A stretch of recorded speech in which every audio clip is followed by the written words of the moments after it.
Well, how about a little good news? I think we're all ready for that, aren't we? The parents of a baby girl saved from choking are thanking the police officer who rescued her. It all started when they saw their 2-month-old baby gasping for air. They tried CPR. It didn't work, so then they called 911. Cue Officer Kenneth Knox, who joins us now on the phone. Officer, great to have you on the program.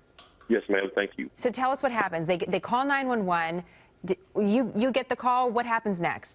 Yes, ma'am. We're dispatched as law enforcement. We're always dispatched with them, or they at least advise us. But since it was a baby choking and they knew I could get there pretty quick, I actually received the call, and it come out as a baby that was possibly choking and not breathing. And as a man and as a cop, I went as fast as I could. And when I get there, there's probably about 20 or 30 people in the yard. And I knew who the father was because he was just running around hollering, saying, "Please, somebody save my baby."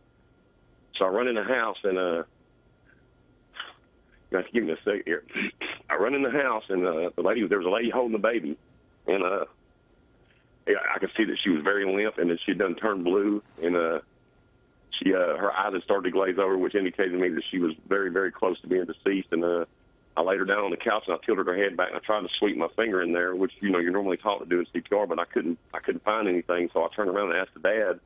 I said, "What did you do?" And he said, "I tried to do CPR, but it's not working." And so I leaned down and tried to blow a little bit in her mouth, and I could tell something was blocking it, and I didn't know what to do. And I've never heard of the reverse CPR. It's not a medical term. It's just something I use to describe it. And it had to be God that told me to just suck. And I started sucking, and it took me about 4 or 5 times maybe. And finally it come out, and it come out so hard that it went into my throat, and I wound up swallowing it.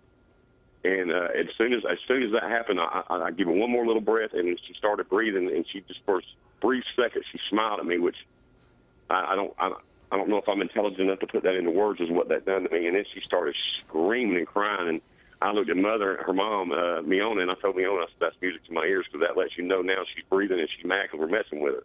Well, Officer, I'm tearing up just hearing it. As a mother, I know you're a father. It gets to me too. It still gets to me. I was trying not to cry there, but it wasn't working too good. Oh, that's all right.